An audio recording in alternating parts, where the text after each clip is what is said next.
ये इंदौर पुलिस की तीसरी आंख है, जो कि इंदौर जहां पर कोरोना संक्रमण के ज़्यादातर मामले आए हैं और ख़ासतौर पर वो बफर जोन, वो कंटेनमेंट एरिया जहां पर खतरा सबसे ज़्यादा है, वहां पर पुलिस अपनी तीसरी आंख से निगरानी कर रही है। हमारे साथ इंदौर पुलिस के कप्तान डीआईजी हरिनारायण चारी मिश्र हैं। कैसे वो यहाँ से 24 घंटे सातों दिन निगरानी रख रहे हैं और कैसे इंदौर की जनता महफूज रहे, इसलिए खाकी यानी कि हमारी और अपनी पुलिस पूरी तरह से मैदान में है और हाईटेक तकनीक का भी इस्तेमाल किया जा रहा है। सीधी जानकारी लेते हैं डीआईजी साहब से। डीआईजी साहब, किस तरह से आपने पूरे इलाके को जो है एक तरह से उसके चप्पे चप्पे पर नजर बनाई हुई है और ये कैसे दिन रात जो है मॉनिटरिंग जारी है? हम जानते हैं कि इंदौर अगर कोरोना के मैप पर देखें तो पूरे देश भर में इंदौर पर निगाहें हैं। तो बड़ी समस्या के रूप को देखते हुए तैयारी का स्तर भी उतना ही बड़ा होना चाहिए, तभी इससे हम निपट सकते हैं। हम लोगों ने इसके लिए एक बड़े स्तर की काफ़ी बड़ी रणनीति बना करके इस तैयारी को एक काफ़ी ऑब्जेक्टिव तरीके से, वस्तुनिष्ठ तरीके से इसका समाधान हम लोगों ने निकाला है। मुख्य तौर पे यहाँ 200 से ज़्यादा कंटेनमेंट जोन्स हैं। अब समस्या है कि कंटेनमेंट जोन है, लेकिन कंटेनमेंट जोन पर नज़र कैसे रखें, 24 घंटे कैसे आप हर जगह पे नज़र रखें ताकि लोग ना निकलें। लगातार अब हम देख रहे हैं कि इस कंटेनमेंट जोन के बनने से उसके बनने के बाद काफ़ी इसमें गुणात्मक अंतर आया है। अगर हम तमाम डेथ रेट देखें, तमाम चीज़ों को उन इलाकों में जब सर्वे हो रहे हैं, काफ़ी सुधार आया है। यानी कि ये बात प्रमाणित है कि इसका काफ़ी असर हुआ है। लेकिन अब समस्या है कि हम कैसे देख रेख करते हैं, कैसे इसको प्रभावी बनाएं। हम लोगों ने सारे कंटेनमेंट जोन में सिर्फ बैरिकेड, न सिर्फ अच्छी बैरिकेटिंग कराई, बल्कि उसके लिए एक विशेष तौर पर यह कंट्रोल रूम यहाँ पे बना और उस कंट्रोल रूम में खास तौर पे उन जगहों पे चिन्हित किया गया, उन सारे कंटेनमेंट जोन से 200 जगहों पे लगभग 400 कैमरे लगाए गए। और हम जानते हैं कि शहर में पहले से 608 कैमरे मौजूद हैं जो चौराहों पे है, लेकिन उसके बाद 400 से ज़्यादा कैमरे सिर्फ स्पेशल इन जोन्स के लिए लगाए गए। इनकी नज़र थी, इन पे विशेष हमारा ध्यान था कि ये जो है कंटेनमेंट जोन पर नज़र रखें, उन जगहों पे, उन चौराहों पर नज़र रखें जहाँ से लोग गुजरते हैं, जहाँ पे किसी भी तरह के हो सकता है इसका उल्लंघन की संभावना हो, क्योंकि छोटी छोटी उल्लंघन, छोटी छोटी घटनाएं एक बड़ा रूप ले सकती हैं। और जहाँ तक हम इसकी बात करें तो कह सकते हैं कि छोटी सी एक गलती लम्हों की खता सदियों सजा पाती है, उस तरह का हो सकती है। छोटी सी कोई चूक हो, हम छोटा सा निकलें, सब्जी खरीदने निकले और कोई बड़ी बीमारी लेकर घर वापस आ जाएं, तो इसलिए उसमें सारे कैमरों को इस वॉल पे, जो आप वॉल देख रहे हैं, इस वॉल पे हम लोग हैं। हमारी एक पूरी टीम जो है, एक बड़ी, आप देख रहे हैं कि सेंट्रलाइज टीम है। यहाँ राजपत्रित अधिकारी रहते हैं, 24 घंटे कोई ना कोई यहाँ पर हमारी टीम है। और ये जो जुड़े हुए हैं कंट्रोल रूम से जुड़े हुए हैं। अगर सवाल हमारे जहन में था कि जिस तरह से पुलिस के अधिकारी, आला अफसर भी जो हैं शहीद हुए, जिस तरह से 2 टीआई साहिबान की जो खबर आई, जिस तरह से पुलिस महकमे में भी जो है कहीं ना कहीं अपने सेहत को लेकर एक चिंता है, तो कितना आसान हो जाता है जब तकनीक होती है, भले ही पुलिसकर्मी मौजूद नहीं, लेकिन पुलिस की तीसरी आंख, थर्ड आई वहाँ पर। निश्चित तौर पर थर्ड आई है, और एक ऐसी आई है जो कभी पलक नहीं झपकाती है। ये 24 घंटे लगातार एक टक उस जगह पे देखती है। कोई भी चीज़ होती है तो बिना राग द्वेष भाव के वस्तुनिष्ठ तरीके से हमें सूचना देती है और हम उस पर तत्काल कार्रवाई कर पाते हैं। इसके बनने के बाद काफ़ी ये चीज़ें बढ़ गई हैं। अब देखेंगे, सबसे हम कह सकते हैं, दावा कर सकते हैं कि देश में सबसे सघन तरीके से, सबसे कठोर तरीके से, सबसे प्रभावी तरीके से जिन शहरों में ये लागू किया गया है, उसमें से ये इंदौर का कंट्रोल रूम है। इंदौर की जनता ये कंटेनमेंट जोन में जो लागू किया गया है, इंदौर में उसमें सबसे अच्छे जो शहर हैं, 1-2 उनमें से है। और इसमें मैं मानना चाहूँगा कि लोगों को भी बधाई देना चाहूँगा, जो हमारे साथ के सभी लोगों ने इसमें काफ़ी सहयोग किया है, काफ़ी मदद की, क्योंकि सिर्फ किसी संस्था के बदौलत संभव नहीं है। ये लोगों की सद्भावना, लोगों के सहयोग, लोगों के 100% इसमें समर्पण, इन सारे चीज़ों के कारण ही संभव हो पाया है। और निश्चित तौर पे इसका प्रभावी जो परिणाम आया है कि हम काफ़ी तेज़ी से एक अच्छी पॉजिटिव सकारात्मक दिशा में बढ़ रहे हैं। इंदौर की जनता ये भी जानना चाहेगी, जो फिलहाल घर की चारदीवारी में कैद है, कंटेनमेंट जोन किस तरह से देखे जा रहे हैं और कितने ऐसे इलाके हैं, वो कौन कौन से इलाके जहां पर पुलिस के जो कैमरे हैं ये 24 घंटे तैनात हैं और इस कंट्रोल रूम के जरिए आप यानी कि पुलिस की तीसरी आंख भी जो है लगातार तैनात है? देखिए, कंटेनमेंट जोन में कुछ खास बातें हैं। कंटेनमेंट जोन में सही है कि तय किया गया है, लेकिन सब में स्थिति में सुधार हो रहा है।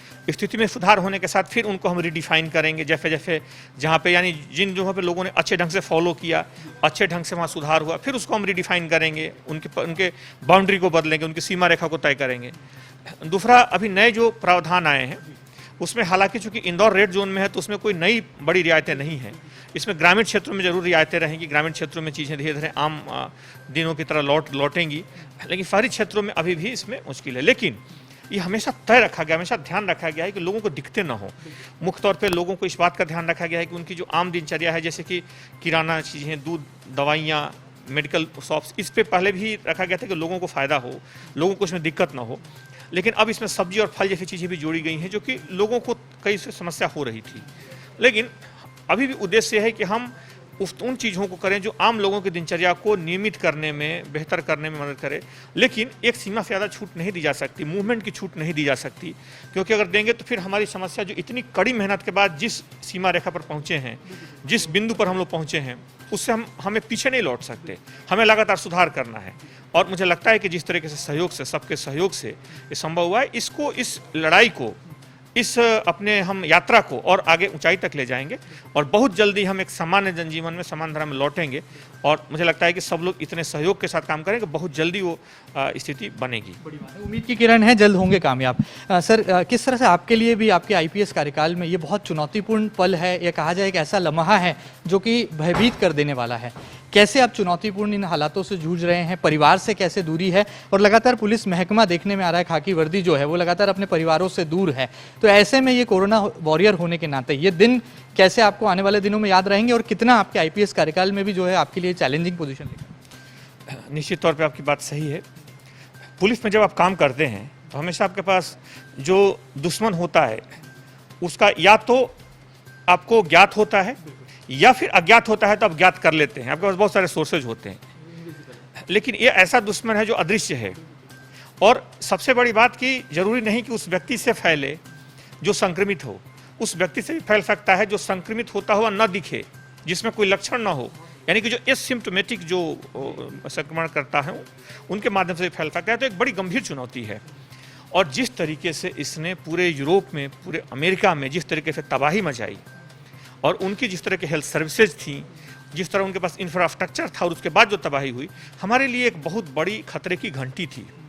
लेकिन जिस तरह लॉकडाउन का अच्छे ढंग से पालन हुआ, इसमें तकनीक का इस्तेमाल किया गया, लोगों ने जिस तरीके से आगे बढ़ चढ़ करके इसको फॉलो किया, मैं दावे के साथ कह सकता हूं कि हम अभी काफ़ी बेहतर स्थिति में हैं।